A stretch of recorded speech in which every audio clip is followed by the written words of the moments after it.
इन्होंने सबसे पहले ऐलान किया था कि सबके लिए मैं फ्री मुकदमे लड़ूंगा। और साथ ही साथ जो पूनिया खाप द्वारा जो एक फैसला था रेलूराम हत्याकांड को लेकर, उसमें इन्होंने इन दोषियों को सजा दिलाने में पूरा महत्वपूर्ण योगदान दिया।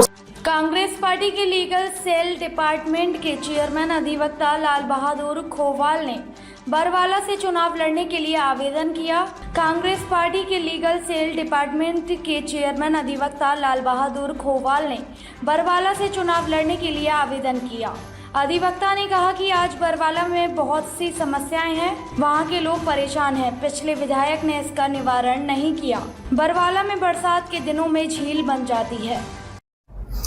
आज हम आपसे ऐसी शख्सियत से रूबरू कराएंगे जो एक हरियाणा में जो किसान आंदोलन हुआ था उसमें सबसे पहले इन्होंने जब मुकदमे दर्ज किए थे, इन्होंने सबसे पहले ऐलान किया था कि सबके लिए मैं फ्री मुकदमे लड़ूंगा। और साथ ही साथ जो पूनिया खाप द्वारा जो एक फैसला था रेलूराम हत्याकांड को लेकर, उसमें इन्होंने इन दोषियों को सजा दिलाने में पूरा महत्वपूर्ण योगदान दिया। और साथ ही साथ जो बीसी एससी और जो जरूरतमंद के लोगों की इन्होंने लड़ाई लड़ी। और साथ ही साथ ये बताना चाहूंगा जो कुमारी सैलजा है महासचिव और सिरसा की सांसद है, उनके ये काफी नजदीकी। और साथ ही साथ जो हरियाणा लीगल डिपार्टमेंट के चेयरमैन भी है और साथ ही साथ पीसीसी के मेंबर भी है। और लगातार कई संस्थाओं से जुड़कर लगातार बरवाला क्षेत्र में अपना कार्य कर रहे हैं और लोगों से जुड़कर अपनी एक पहचान बनाई है। ये है लाल बहादुर खोवाल जी, वरिष्ठ अधिवक्ता। इनसे हम बताना चाहूंगा कि इन्होंने अभी हाल में हिसार के जो बरवाला विधानसभा क्षेत्र से अपना कांग्रेस पार्टी के लिए आवेदन किया है। तो हमारे साथ है लाल बहादुर जी। लाल बहादुर जी, ये बताएं कि जो बरवाला क्षेत्र से आपने आवेदन किया है, इसको लेकर ये बताएं कि बरवाला क्षेत्र में आज क्या क्या लोग कठिनाइयों से गुजर रहे हैं और क्या क्या ऐसी समस्याएं हैं जो आप देखते हैं रूबरू। ऐसा देखो, बरवाला सही मायने में बहुत लंबे समय से मूलभूत सुविधाओं से वंचित रहा है। वहां का अगर मैं बात करूं कि वहां थोड़ी सी बारिश में भी इतना पानी भर जाता है, वहां स्लम एरिया है, वहां लोग बेचारे रोज धरने प्रदर्शन कर रहे हैं। आप कभी भी जाएंगे तो आपको वहां कोई ना कोई कहीं ना कहीं धरनारत लोग जरूर मिलेंगे वहां पे। अगर मैं बात करूं यहाँ मिलगेट एरिया जो कि बरवाला हल्के में आता है, यहाँ मैं कहता हूँ छोटे व्हीकल भी गुजरना एक बहुत बड़ी मुसीबत है। एक मशक्कत से ही वहां जा पाते, सारी सड़कें टूटी पड़ी है। बड़े व्हीकल तो मैं कहता हूँ बड़ा ही एक बहुत बड़ा स्ट्रगल है वहां से गुजरना।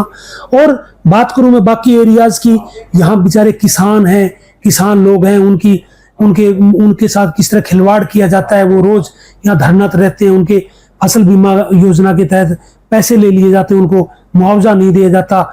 यहाँ के लोग बेचारे त्राई कर रहे हैं, मूलभूत सुविधाएं उनको नहीं मिल रही है।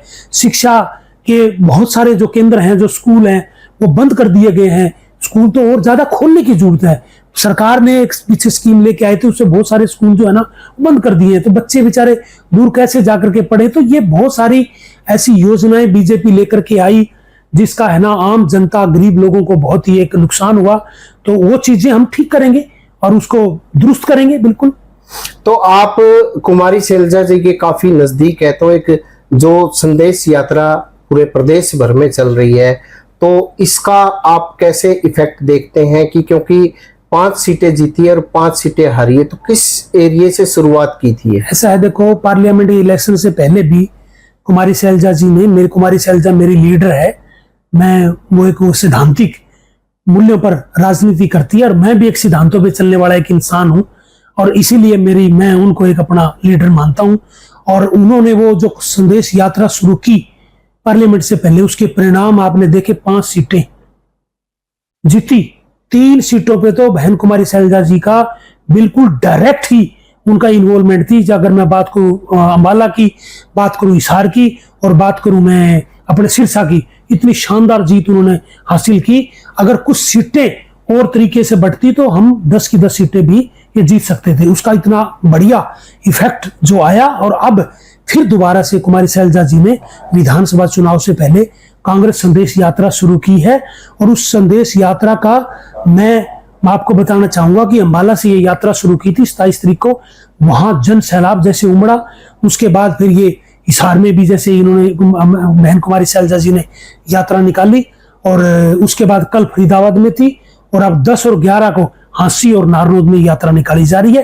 और इस यात्रा की इतने शानदार इसके मतलब है ना, एक लोगों में एक ऐसा एक मैसेज जा रहा है। लोग जिस तरह की शैलजा जी से जुड़ने के लिए, उनसे मिलने के लिए, उनका संदेश सुनने के लिए, कुमारी शैलजा जी हमारे प्रिय नेता राहुल गांधी जी की नेता प्रतिपक्ष है जो पार्लियामेंट में, और हमारे खड़गे जी जो कि राष्ट्रीय अध्यक्ष हैं, उनका संदेश जो है ना आम जनता तक पहुंचाने के लिए वो प्रयासरत है। और उनको हर मतलब वर्ग को, हर व्यक्ति को ये संदेश देने की ये कोशिश बहन कुमारी शैलजा जी कर रही है। वकील साहब ये बताए कि जो एयरपोर्ट है बरवाला क्षेत्र से सटा हुआ है, और ऐसे में आप ये बताइए इसका कितनी बार तो उद्घाटन हुआ, और सरकार के लोग दावा करते रहे जहाज उड़ेगी, जहाज अभी तक नहीं उड़ी, और बरवाला क्षेत्र के कितने गांव जो रोड बंद होने से प्रभावित रहे, तो आज क्या कहना चाहिए? प्रवीण जी आपने बिल्कुल सही कहा, क्योंकि ये जो क्षेत्र है, ये तलवंडी राणा जो गांव है, ये बरवाला की मतलब उस पे कॉन्स्टिट्यूंसी में आता है। और भी बहुत सारे गांव हैं जो प्रभावित इससे हुए। उन लोगों की बहुत लंबे समय से मांग थी और वो धरने पे रहे। कब अब जाके उन्होंने 1-1.5 साल तक ये सरकार जो है ना, इसका एक तरीका है, ये पहले धरना लगाने वालों को कोशिश करती है, अभी इनको पुलिस से, फोर्स से धक्का करके, इनको किसी तरह कुचल के, मुकदमे बना के ये धरना खत्म कराए। अगर फिर नहीं मानते तो ये सोचती है कि लंबा धरना कराओ, इनको थकाओ। फिर जब नहीं थकते फिर ये देखती है भी अब तो ये धरना, इनकी मांग जायज मांग इनकी माननी पड़ेगी, फिर ये मानती है। और वो मांग बाद में इन्होंने मानी, अभी वो पूरी होनी बाकी है, पर उन्होंने मान ली है वो मांग। लेकिन देखो कितनी कमाल की बात है भी, लोगों की जायज मांग वो नहीं मानते। अब यहाँ एयरपोर्ट उसके नाम पे कितनी बड़ी राजनीति की जाती है। अब यहाँ लोकल लीडर तो अपने मुख्यमंत्री को खुश करने के लिए और संबंधित मंत्रियों को खुश करने के लिए उनसे उद्घाटन कराते हैं। पहले ये खुद करते हैं, फिर मुख्यमंत्री अपने ऊपर वाले आकाओं को खुश करने के लिए उनसे उद्घाटन करवाते हैं। मतलब ये सिर्फ है ना उद्घाटनों की सरकार है, रियल में कुछ नहीं है। देखो कितने लंबे समय से लोग सोच रहे हैं आज जहाज उड़ा, आज जहाज उड़ा, उधर वो जहाज उड़ा रहे हैं, उधर विकास की बात कर रहे हैं, इधर निर्माण के यहाँ साथ के साथ हम रोज अखबारों में पढ़ते हैं कि बड़े हुए पुल टूट रहे हैं। तो क्या ये मतलब ये लोगों की नब्ज से खेलने का जिस तरह से ये काम कर रही है सरकार, ये कोई अच्छा नहीं है। ये सिर्फ इन लोगों की नब्ज के साथ खेल करके केवल वोट बटोरने के लिए ऐसी पॉलिटिक्स ये भारतीय जनता पार्टी करती रही है। पीछे की अगर मैं बात करूं बहुत लंबी स्टोरी है। अगर मान लो हम नोटबंदी की बात करें, हम जीएसटी की बात करें, हम उसके बाद फिर कोरोना महामारी की बाट करें, एक प्रधानमंत्री किस तरह कोरोना महामारी को मतलब भगाने के लिए बोला जी मोमबत्ती जलाओ, ताली बजाओ, थाली बजाओ है और मतलब टॉर्च जलाओ, उससे कोरोना क्या ये मतलब क्या ये देश को, देश दुनिया आज साइंस की जमाना आ गया, देश दुनिया कहाँ पहुंच गई है, और ये हमारे ताली थाली बजा के किस तरह के प्रधानमंत्री इस तरह की ऐलान करके क्या मतलब मैसेज देना चाह रहे हैं कोरोना पे जिस तरह किया। और आप भी अगर हम करें तो किस तरह पार्लियामेंट में क्या ये मतलब राहुल गांधी जिस तरह ये बात रखते हैं अपनी बात। पिछले दिनों आपने देखा होगा बहन कुमारी शैलजा जी ने बजट के ऊपर जब भाषण दिया, हरियाणा की बात रखी, हरियाणा के बारे में कैसे झिझोड़ दिया, फरीदाबाद गुड़गांव का स्लम एरिया का वहां कूड़ा करकट की जो बातें रखी, तो वहां कोई जवाब नहीं था, कोई जवाब नहीं था किसी के पास हरियाणा के हालात क्या हो रहे हैं। किसानों की बात रखी बहन जी ने वहां पे, बाकायदा 3 साल से यहाँ नरवाना में किसान बैठे हैं धरने पे, वो बात कही, लेकिन जवाब नहीं है सरकार के पास। अगर बात की जाए पिछड़ा वर्ग की, इस बीजेपी सरकार ने अभी थोड़े से कार्यकाल के लिए अभी नया सीएम दे दिया पिछड़ा वर्ग का, तो क्या मानते हैं जो नया मुख्यमंत्री बनाया है, क्या इसको सभी पावर दे दी गई या एक अलग मजाक किया गया है, क्या कैसे देखते हैं इसको? बिल्कुल प्रवीण जी आपने सही कहा, ये एक सही पूछो तो ये ओबीसी के लिए मजाक है, क्योंकि माननीय मुख्यमंत्री जी को 10 साल से प्रधानमंत्री की कुर्सी में बिठाने वाले पिछड़ा वर्ग के लोग थे, क्योंकि माननीय प्रधानमंत्री जी बार बार अपने आप को कहते थे मैं पिछड़ा हूं, मैं पिछड़ा हूं। पहली बार उन्होंने पिछड़ा करके वर्ग कह के और सबों के लोगों को, पछड़ा वर्ग के लोगों को वोट दिया। दूसरी बार फिर उसने एक वीडियो आपने देखा होगा, एयरपोर्ट पे जा रहे हैं और वो राहुल जी को कह रहे हैं कि मैं दबा कुचला हूं, मैं पिछड़ा हूं, राहुल जी मुझे नीच कह रहे हैं, मुझे नीच समझ रहे हैं। पिछड़ा वर्ग की पॉलिटिक्स करके फिर दोबारा उसने वोट दिया।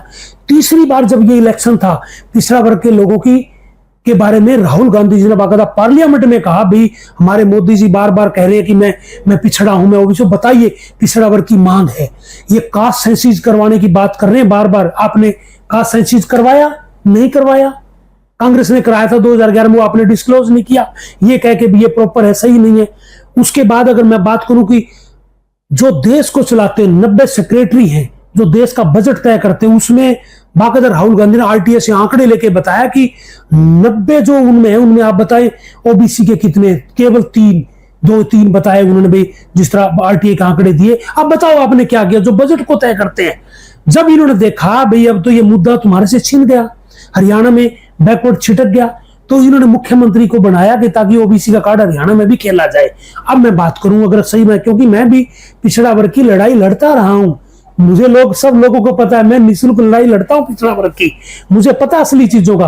अब जैसे मुख्यमंत्री जी बनाए तो मैंने प्रेस नोट जारी किया भी अगर पिछड़ा वर्ग का मुख्यमंत्री तो हमारी ये मांगे हैं, हमारी क्लास 1 क्लास 2 में 27% की मांग है,